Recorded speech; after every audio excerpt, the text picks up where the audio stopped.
रुकू का तरीका बतलाने लगे हैं। सबसे पहले तो आपने जो अपने हाथ हैं ना, अपने हाथों को मजबूती के साथ पकड़ना है। रसूल मुकरम की हदीस है बुखारी के अंदर, फ़इन्नहु काबिज़ुन अलैहिमा, कि नबी अपने दोनों हाथों को मजबूती के साथ घुटनों के साथ पकड़ा करते थे। बाद आप किस तरह करते हैं, एक मिनट छोड़ दीजिए। बाद आप इस तरह करते हैं कि जब रुकू करना है तो रुकू करते वक्त बस अपने हाथों को इस तरह रख लेना है। यह भी तरीका गलत है। मजबूती के साथ पकड़ना है अपने हाथों के सहारे के साथ, किसको? घुटनों को। यह रसूलुल्लाह का तरीका कर दिए।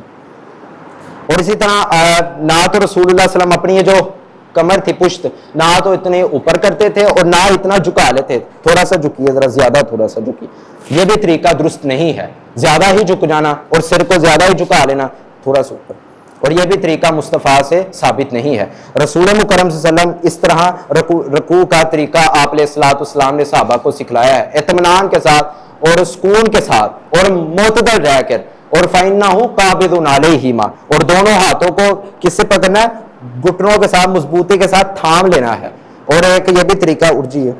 और जब आपने खड़ा होना है, अब ये भी खड़ा होना है, तो रसूलुल्लाह सल्लल्लाहु अलैहि वसल्लम फरमाते हैं कि हत्ता यरजिया कुल्लु अज़्मिन मौज़िइही, हर हड्डी अपने जोर के ऊपर आ जाए, अपनी जगह के ऊपर आ जाए। और बाद अहबाब किस तरह करते हैं? इस तरह हो जाए। अब बाद अहबाब इस तरह करते हैं कि रुकू उन्होंने किया, रुकू से अभी मुकम्मल तौर पे इत्मीनान के साथ सीधा नहीं खड़े हुए तो फौरन सजदे में चले जाते हैं।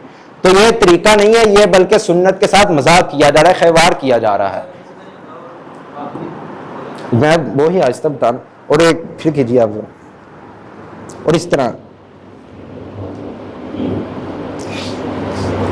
यह रसूलुल्लाह सल्लल्लाहु अलैहि वसल्लम से तरीका है।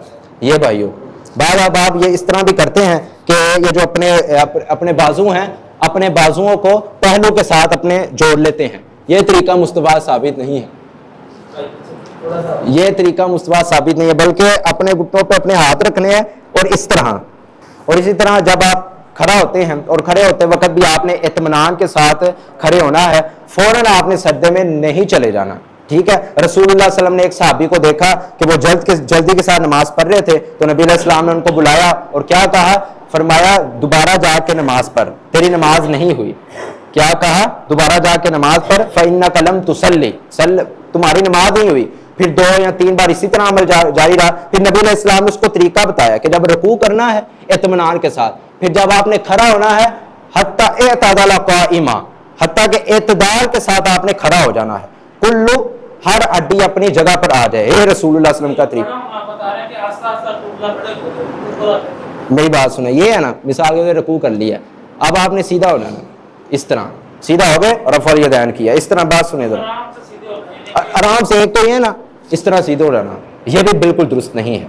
और एक तो यह है कि इस तरह अभी सीधा नहीं होना तो सीधे सजदे चले जाना, जो बाद अहबाब मसालिक करते हैं। बिल्कुल आपने जब रुकू करना है तो आराम के साथ आपने सीधे होना है और अपने कंधों के तक हाथ उठाने हैं। वयुहाज़ी बिहिमा मनकिबैहि भी उज़ू नहीं ही, कानों की लो तक भी है और कंधों के बराबर भी है। और फिर सुकून के साथ आपने सजदे में जाना है। एक तो ये भी है ना, फिर जल्दी के साथ सजदे में चले जाते हैं, ये भी नमाज में जो खुशू खुदू है उसके मुनाफी काम है। आप जरा सजदा कीजिएगा जरा।